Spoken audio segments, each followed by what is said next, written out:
Hey folks, this is Ricky coming to you for another Drawvotional this week as we are in the midst of Holy Week now, as we've had Palm Sunday, hopefully yesterday. I'm posting this on a Monday, so yesterday should have been Palm Sunday or Passion Sunday for you, depending on what your church celebrates. And so we have the week of Holy Week this week as we look at the last week of Jesus' life, his journey from celebration to the cross, where he ultimately sacrificed himself. And as I was thinking about this week and what I wanted to talk about, I thought of Superman. Yeah, Superman. Confession. I don't like Superman. Now, some of you know that I went to art school and I have a degree in drawing comic books and cartoons. So I love superheroes. It's my world. But I don't like Superman because I don't think he's relatable.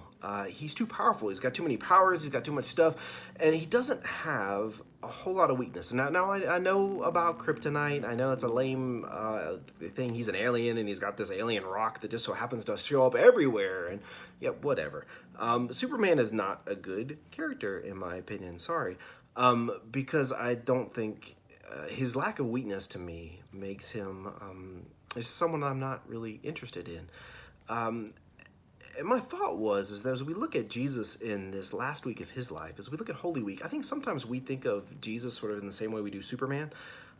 Like he was this big invincible guy that was able to do all these things and was always doing the right thing and had no sin in his life and never got anything wrong and was always completely right with God. And I think, of course, all those things are right. But I love this one passage from Holy Week, this one instance, because it reminds us of Jesus' humanity. And it reminds us that he had weakness as well. Listen to this passage for a minute. You've heard it before, maybe. If not, that's okay.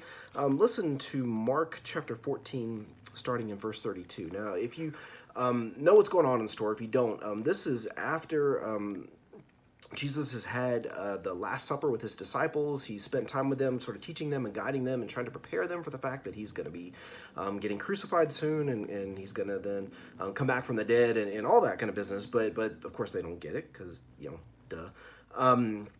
But nonetheless, after he has the Last Supper with them, he then goes out to one of his favorite praying spots, the Garden of Gethsemane.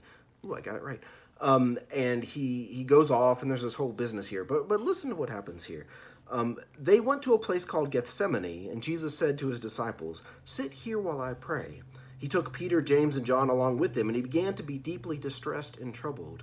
"My soul is overwhelmed with sorrow to the point of death," he said to them. "Stay here and keep watch." Going a little farther, he fell to the ground and prayed that if possible the hour might pass from him. "Abba, Father," he said, "everything is possible for you. Take this cup from me.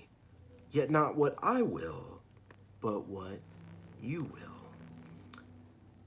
Now, I love that because we have Jesus in this moment, this vulnerability, this weakness of he knows what's coming. He's been preparing himself for this. He's been trying to prepare his loved ones for this. He knows he's about to die. And he has this moment of fear, of insecurity, of weakness, of maybe lack of confidence, where he comes before God and he says, "God, if we could not do this, that would be awesome." But of course, ultimately, he ends up saying, "Not my will, but your will," and goes through with it, and here we are as a church as a result, of course. But that moment, to me, tells us something about Jesus' character. Yes, that he was willing to trust God, but that, he had weakness too. He had insecurity too. He had fear too. And I think about that. I think about a passage, another New Testament passage, where we have Paul here in 2 Corinthians chapter 12. And you might be familiar with this passage where Paul talks about the thorn in his side, this whatever difficulty it was he was dealing with. This is what he says here: "To keep me from becoming conceited because of these surpassingly great revelations, there was given to me a thorn in my flesh, a messenger of Satan to torment me. 3 times I pleaded with the Lord to take it away from me. But he said to me, 'My grace is sufficient for you, for my power is made perfect in weakness.' Therefore I will boast all the more gladly about my weaknesses, so that Christ's power may rest on me. That is why, for Christ's sake, I delight in weaknesses, in insults, in hardships, in persecutions, in difficulties. For when I am weak, then I am strong." Now, Paul never says anything clearly, let's be honest with ourselves. And so that's a little bit confusing, but basically what he is saying to himself is, I recognize I have weakness. I recognize I have insecurity and fear, and I'm not the best at everything, and sometimes, I'm just not up to the task. But I've learned to look at those things as an opportunity for God to reach into my life, to make up for where I'm lacking, and to show God's strength in the midst of my weaknesses. Now, you might say to me, okay, well, you don't like Superman. Well, who do you like? Well, I could go on and on and on about that. We don't have time for that. But maybe one of the lesser-known superheroes that I love in Superman's universe is a guy named Booster Gold. Now, I actually put on my Booster Gold t-shirt for you. Let me see if I can get it in frame for a second so you can see who I'm talking about. Yes. There's Booster Gold. Love my shirt. Thank you very much. But the cool thing about Booster Gold, and probably why you've never heard of him, is he's essentially a janitor from the future who gets this technology, and he travels back in time to this period of history where Superman and Batman and all the other great superheroes are running around, because he wants to prove himself. He wants to prove that he can be a great superhero too, because he's learned about them, he's heard about them, and he wants to be part of that. Now, Booster Gold doesn't have a kryptonite. He doesn't have anything like that that's an obvious weakness for him. But really, his greatest weakness is his own head, his own mind, his own insecurity, his own fear. He's got this complex of where he has to prove himself because he ultimately knows that he is not as good as these other heroes around him. His powers are something that he stole.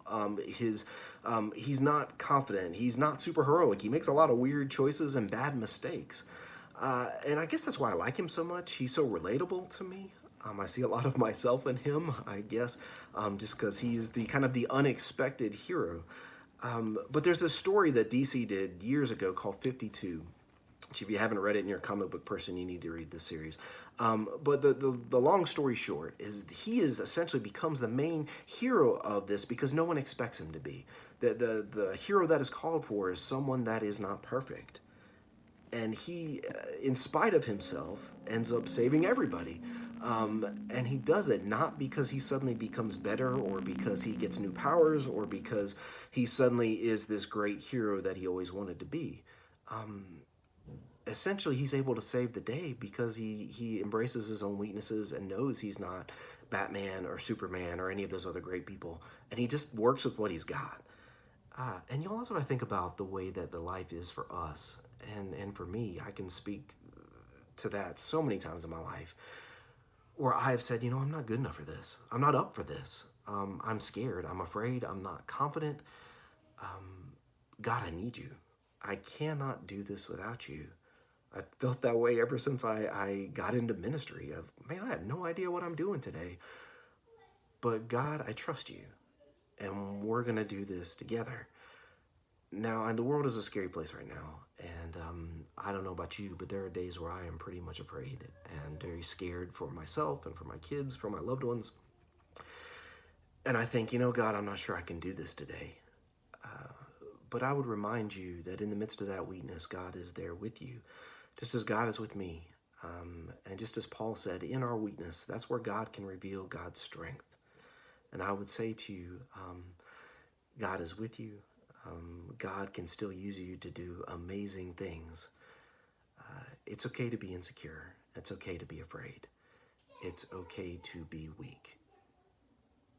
Lean on God, and God does amazing things. Thank you so much for watching today. I hope you have a good Holy Week. I hope you enjoyed that. I tried to do a drawing today that was a little bit more of my typical art style than instead of what I've been doing. My own insecurity. I've been beating myself up about those drawings. But I hope you enjoy this. I hope you have a great week. I hope you stay safe. I hope you stay healthy. And as you walk with Jesus this week, be thankful for the ways that God loves us and is willing to make up for our weaknesses. Thanks. Bye-bye.